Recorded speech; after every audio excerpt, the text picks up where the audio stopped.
I don't know how to evaluate that game. I've tried to kind of... The reason I've done the review so late is because trying to analyse it, and I just still can't right now comprehend what happened on Saturday. Quite frankly, it was a living nightmare.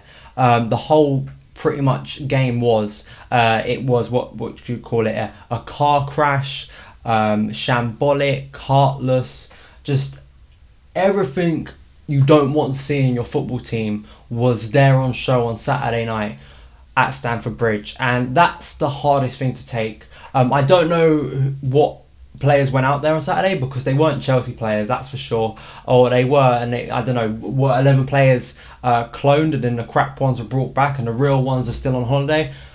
I don't know, because some of those players seriously need to take a look at themselves after that game. I don't care what form they're in, you still have to put in effort. It's a thing, it's a recurring thing I keep on talking about this season, but for a team that went out there last season, dominated the Premier League,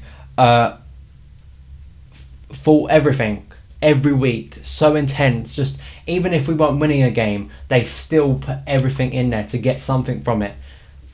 It's just a lack of fight, and you know, it would. To be honest, Willian, I feel so sorry for Willian, because he scores an amazing goal, which puts us 1-0 ahead.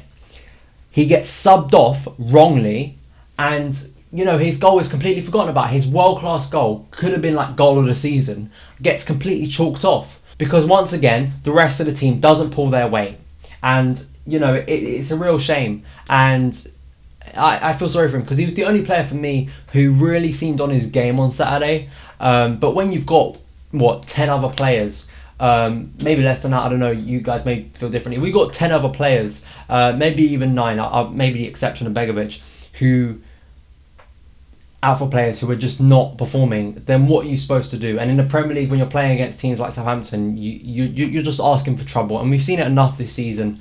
Let's go to team selection. When I saw Ivanovic on the team, of course, it's the first name that popped out, and I felt dread straight away. You know, even though I expected it to happen, the analogy I will use is like being told you're going to be punched in the face. Now, even though you know you're going to be punched in the face, that doesn't mean being punched in the face that it doesn't hurt any less. You know, that's the feeling I got when I saw Ivanovic on the team. You know, it's like being told you're about to crash, you know, in a car. You know, just because you know it's going to happen doesn't mean it's any less painful or any less shocking or any less horrific. And, you know, I've tried to keep faith in some of these players, you know, Cesc Fabregas, Eden Hazard. But they just simply aren't performing. The team selection was just absolute, for me, just too many players in there who are so comfortable, been underperforming week after week and still getting their place. It's just so depressing. And, you know, you see players like Loftus-Cheek, who I would bring up several times, because a player like him, who has been in our youth system for, I don't know, since he was about 7 or 8, has developed so much since then, is a player who we are calling out for. Now, it's not like we're going into our academy and picking up a player and putting him in the first team. No, Loftus-Cheek is actually in the first team squad. He's on the bench.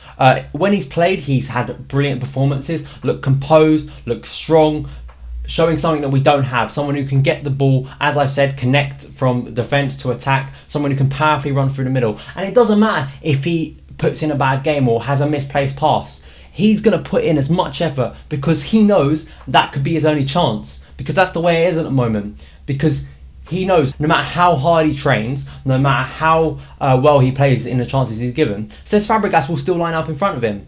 And that's something that's got to change. I'm sorry, it just has to. How can players... I don't care the name on the back of their shirt. Cesc Fabregas seems to have won the Premier League, been happy with that, and just hasn't turned up this season, exception for one game. And like most of the players, one game. Fair enough, it was against Arsenal, and fair enough, you know, we were all happy about it. But one game doesn't make your season. You know, if our standards are just beating Arsenal every season, I'm sorry, we're falling to their level of just beating Tottenham every season. That's the level we're falling to. If that's our expectation and that's the way the players feel, let's just turn up for one game. But screw all the others. You know, that's the way I'm feeling at the moment, and it's really starting to irritate me. It's ruined my weekend, as I'm sure all of you, it's ruined yours. And how easy was it for Southampton to win 3-1? How easy was it? The way I didn't sit there on Saturday and go, what an amazing team Southampton were. I thought we were just absolutely shocking. Any team could have put 3 goals past us on Saturday. That's the way we were. I don't understand it. Let's talk about Jose Mourinho. Of course, today he has been. I'm not calling for his head, because that would put us even in a worse situation. Because for me, he's still the best man for the club. He only won us the Premier League 5 months ago. Think of everything this guy's done for the club. And these people who, when Rafa Benitez was in charge, are just so hoping he'd come back. And now he's back and we want him to leave after a few years. No, this guy deserves a chance. He is the best manager this club has ever had. And I want him to be given a chance, and the players currently, to fix this problem. You know, he deserves that chance. And the amount of managers in top clubs in this league who continuously, year after year, make mistakes are under no pressure that this guy's under, and we're just going to sack him. No, we've got to stick by our manager. We've got to promote youth. We've got to do things that this club hasn't done, you know, since Romans came in. And that's the hard truth about it. We've got to do stuff like that, because it's only going to improve us as a team, and we need stability. Every Chelsea fan wants stability. Yeah, sure, it's worked out for Roman, and it's a strategy that luckily has worked out, changing managers. Big Tom, link in the description for his review. I thought it was absolutely brilliant, about 30 minutes long. You should watch every minute of it, because he makes absolutely brilliant points, you know, better than mine probably. You know, go and subscribe to his channel. It deserves way more views. Go and watch it. And one thing he said was, if this wasn't Jose Mourinho, the manager, whoever it would probably be sacked. And I've got to agree with him. It's because it's Jose Mourinho and because of what he's done for the club. And I'm happy that the club have come out today and supported him, because that's what we need. And I on my interview on Saturday, I was worried that Roman was going to pull the trigger, but he hasn't. And it's a good stance from the club.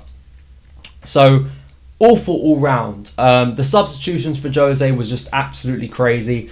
The first one I can understand. Ramirez being reckless. He wasn't ineffectual like Fabregas, but he was being reckless, was on a yellow card, so I would have brought on Matic. The problem was the 2 subs then he made. The one, what was it, the 60th minute or something? I think it was before they scored their second. Taking off Willian and bringing on Pedro.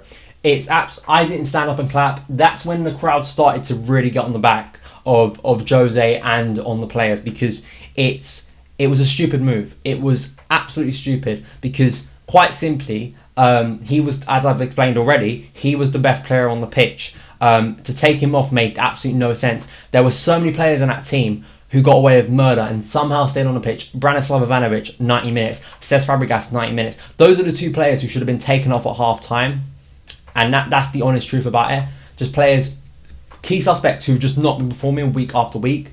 Ivanovic was absolutely chaotic in that second half, just like it was in the first, but it was even worse. And I think we got lucky actually. He really messed up, got done on his wing like he does every week, and it didn't cost us a goal that time. Cesc Fabregas was the main contributor to the 3rd Southampton goal. Just absolutely being lazy in midfield, giving the ball away. They go and counter attack. Where do we go from here? Stick by our manager, and the good thing is Loftus-Cheek apparently will be getting his chance at Aston Villa, which is actually brilliant. The problem is, Loftus-Cheek isn't the only player that should be brought into this team. Baba Rahman should be brought. Why did we pay? What did we just pay Augsburg like 20 million just for the sake of it, just to bring him and put him on the bench? Baba Rahman now has to play on left back, and Azpilicueta has to play on right back. It's quite simple. Also, drop Eden Hazard. I don't know what's happened to him. I was speaking to some Belgian fans who would come over to watch the game. First thing they said was the level of the Premier League is at the same level as the Belgian league. That was their opinion, and that was quite hard considering they just seen how Chelsea have played. I mean, I could understand that, because we're supposed to be one of the biggest clubs, best clubs we're the champions for God's sake, and we perform like that. And I was asking them, what do you think about Eden Hazard? And they couldn't believe it. What they couldn't answer why he'd gone missing, and I can't. One of my favourite players to watch, who was absolutely immense last season, has just gone missing. Like, too many players this season. We have the international break. Whether it's good or not for the actual team, I don't really care. I'm happy because next weekend won't be ruined for me. Hopefully England can win. I don't really care about England, but it's another weekend ruined by Chelsea for me, and I'm sure many of you. It was just so painful as well. Something I want to address that Louis addressed: fans leaving. Don't understand it. 15 minutes to go when they scored their 3rd. All right, we didn't look all day like scoring, other than Willian, which was a free kick. But you stay and support your team. You're not a spectator. You're a supporter. And when Chelsea fans get angry because other fans label us plastic, What do you think goes on in your head when you're leaving with 15 minutes to go and it was like a fire drill 15 minutes to go? I just don't understand it. I don't understand the mentality of it. I was staying there till 90 minutes and I sang for Chelsea after the full-time whistle because I'm a Chelsea fan. That's what I do because I support the team and I will stick with the team because that's what we're supposed to do as fans. It was just absolutely shocking. The whole atmosphere was just, it was like a living nightmare. It really was. And, you know, it was horrible sitting there at 3-1 for the last 15 minutes. You just wanted it to be over.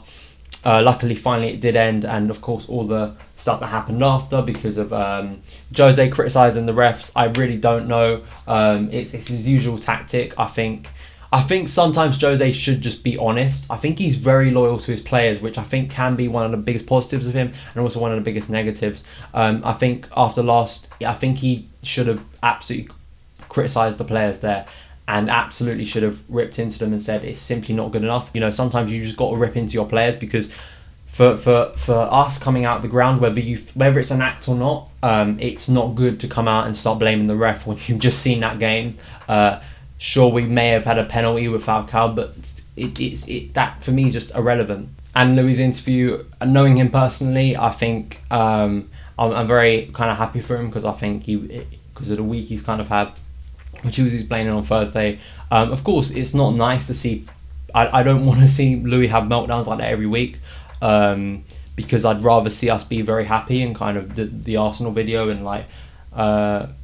You know, us being so happy after that game, and hopefully we'll see more of that. But sometimes, you know, you've got to take a stance, and I think the overwhelming support he's had from it and the amount of people it's reached, I think, is very positive. And hopefully, maybe some people in the club have seen that and seen how passionate he was, just the same as all of us. So thank you guys so much for watching. We are getting closer each day to that big goal of 1,000 subscribers, which would be absolutely crazy to think of. So yeah, tell me all your thoughts on everything I've said down in the comments below. You can follow me on Twitter at Son of Chelsea, also Instagram, also on Facebook, of course all of the 100% Chelsea accounts. And yeah, thank you so much guys for watching. Hopefully things will improve, but I'm not sure because that was pretty painful on Saturday, but still a Chelsea fan. That's the way it will always be. So get behind the team and yeah, I'll see you again.